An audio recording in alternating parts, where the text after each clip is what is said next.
What's up, guys? Team Stamp West, Discraft Underground Captain, and today we are here with Austin Hannum. What's up, guys? Thanks for having me on today.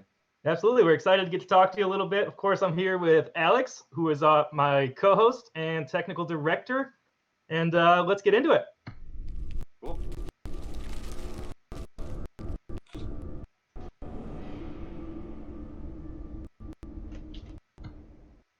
Okay, so Austin, welcome again from me. This past weekend you were out at Nantucket Open, which is kind of gaining notoriety nowadays, just for a variety of reasons, just the level of play. It's only a B tier, but it has nearly $12,000 in added cash. It's on the beautiful Nantucket Island, and it's hosted by Mr. Rainwater himself. So, congrats on your fifth place finish. So for those who haven't seen the footage or aren't familiar with the course, could you kind of give us a rundown?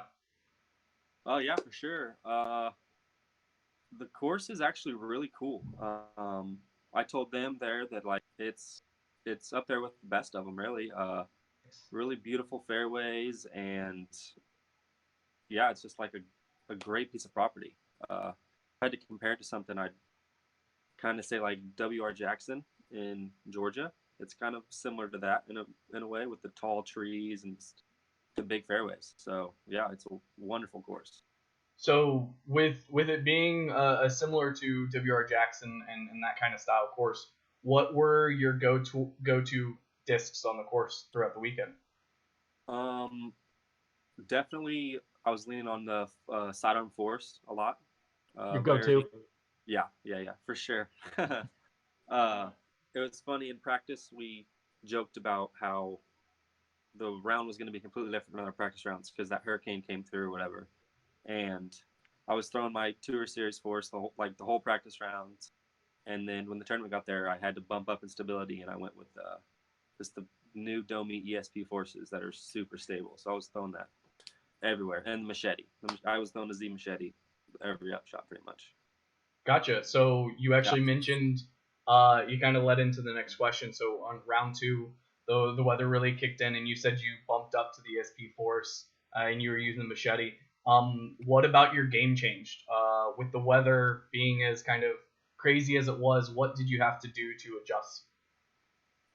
It was actually the first round that was really windy. Yeah, the first round was super windy. It was early morning round, and it was just super windy, and I just told myself, like, get as close to the basket as you can. You know, you don't want to be dealing with these 20-foot putts for anything. So yeah, I just tried to get as close to the basket as I could, really, with the machete, just try to stick it under there, and that's kind of what led to the success the first round. Did you have to change your putters up at all with that wind? You know, were you putting with zones instead of the Lunas you normally use? No, I honestly didn't have very many putts, so I didn't have to. Yeah, I was kind of just all tap-ins, really. So back to the course a bit. I'm not super familiar with where it is on the island. Are you close to the coast of the island at all? So were you getting any of like that open wind, kind of like the Samoa swine, if you've seen that? I don't think so. I think there was a beach near us, but like I don't think it was that. I think it's pretty like in the middle of the island, I want to say. Yeah. Okay. Yeah. So with your kind of plan of attack, your first round you shot real well, didn't you? Yeah. For the conditions, I was really surprised anyone had shot better. Honestly, I was like, really. So what was it? So what was it in that second round? What was your mindset coming off that hot round that you were pretty confident with? What did you go into the second round thinking?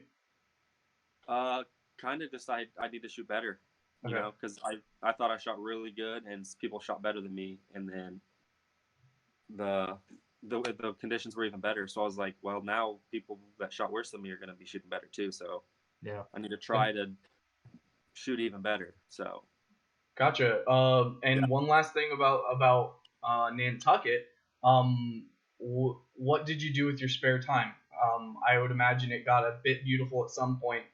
Did you have time to just relax on the island at all? Yeah, for sure. We definitely, it's cool where we were staying. Todd and Louisa, I think they provided the bikes. There was like 20 bikes at our house. Oh, nice. So when you could literally just bike everywhere you want. So like we would just bike like a mile and a half and we'd be in downtown Nantucket. And then there's beaches everywhere. So we'd do that. We went and had some lobster. So that's always good. Yeah, it was cool. It was kind of a free for all, just do whatever we want. That's wild. It's kind of a little vacation land. It was really hard to want to play the tournament. Yeah. Awesome. So again, congrats on your 5th place finish, but I think it's time for Wes to give something away. Yes, we love giving stuff away. This disc, I know a lot of people have been talking about recently. It's actually a new addition to my bag as well. I'm not sure if this one's in Austin's bag, but we have a First Run Z Soul. These are kind of a understable putter by definition. They're 4-speed, but they fly kind of like a tweener 4 or 5-speed. Being understable, they have a ton of glide, great flight, real nice one here. These Z ones are a little more stable, so these are kind of the sweet spot, I think, on this mold, at least for me. So in order to give this one away, we are going to let's get this video to 50 likes, 50 thumbs up. So like the video. And then we want to know, what is your go-to Discraft disc in the wind? Austin mentioned the Force, the Machete, some good options. So we want to know what gets you guys through your windy rounds. All right, so we're going to kind of jump to our second topic. Obviously, this year you were a new addition to Team Discraft, coming off a really great season last year, and you've actually cashed in all 27 of your events. I don't know if you know that. Yes. Which is really incredible. I imagine, I think Emerson Keith might have you just because he plays so many more events. But outside of you two guys, I don't know if there's anybody else. Yeah, we probably got Paul, but whatever. Yeah, he hasn't missed cash since 1950 or whatever. Yeah. 27 events, all cash is really incredible. What has it meant to you to really have a major sponsor like Discraft this year? It's meant a lot. It definitely helps me play my game. I don't have to worry about, the stuff that comes with the tour. Like, mainly like financially, you can kind of just worry about playing disc golf and just kind of letting all that stress off that I kind of had last year when I was kind of doing my own thing. Yeah. Well, it certainly helps when you're cashing at 27 in a row to keep you out on tour as well. For sure.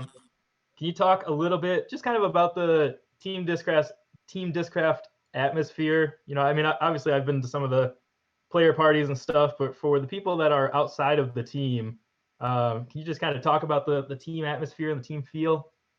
The team is it's amazing, honestly. We definitely take care of us. Discraft does. It's probably been mentioned all the time that it's more of like a family, for sure. It's not like a business type thing. It's definitely like, if you call them and needing something, they'll definitely give it to you. And just, they're very, very helpful on anything. And it's like, we're in the condos up here in Vermont, and Discraft's helping us out and taking care of all of it. So it's nice. pretty awesome. Yeah. I think the family feel is the one thing that I hear a lot of people saying, and even just being at the team events, you guys see each other a lot. You're competing against each other a lot, but everybody is still so friendly and so willing to help everybody else out. Yeah. Kind of in your experience, or just with your experience on tour, does the Team Discraft kind of feel or vibe differ from other teams at all? I don't know. I guess I wouldn't be the best person to ask that, because I haven't been on like a team that like has a big like grouping or whatever. Like last year, me and Kevin were on Perdiscus, and it was kind of just us. So I never really got into the whole like team dinners or whatever until this year, So, but I guess it would maybe be similar. I don't know. Yeah. Interesting question. So kind of with this being your first year touring full time, what is some advice that you would give to somebody who's looking to get out on tour and really go for it? man, that's a tough one. You definitely you need to have a lot of confidence in your game, I guess. Because I remember just sitting home watching it and being like, man, I can do that too. I really think I could be successful and make this a living. So definitely would start with the confidence in your own game, and you obviously need a little bit of financial backing. For me, last year was I saved up a little money, and then I kind of just ran with like the first 6 events. Like, okay, I'm going to try the first 6, and then I cashed in those and kind of kept the ball rolling, and just kind of went with it. Really. Nice confidence. Yeah. Mm-hmm. Gotcha. Well, So I do have one more question. So with that confidence, coming into Green Mountain, you played Worlds last year, right? Yep. So coming into Green Mountain after a year away from Worlds, what's that vibe feel like? Running in with that confidence, you hit it hard last year for Worlds, obviously. What's that feel like coming into the same courses again?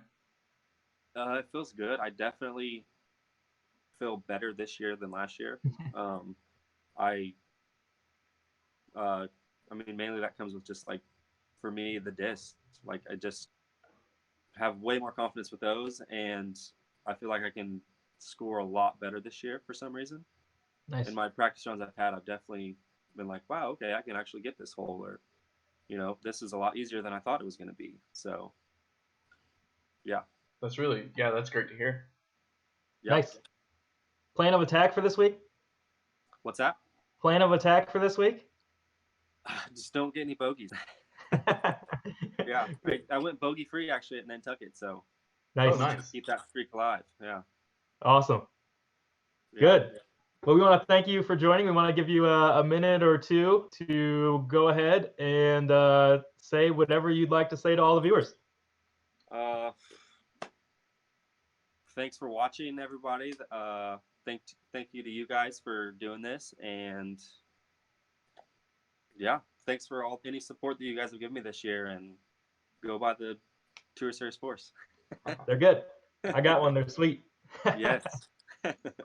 Awesome. Well, we want to wish you good luck at the GMC and for the rest of your 2019 season. I want to thank Alex again for joining me. Don't forget to like the video, give it a thumbs up, and comment your go-to disc in the wind for a chance to win this Soul. I'll go through in a couple days, pick out a winner, and most importantly, Alex, make that putt. Yeah. You want to watch more awesome videos?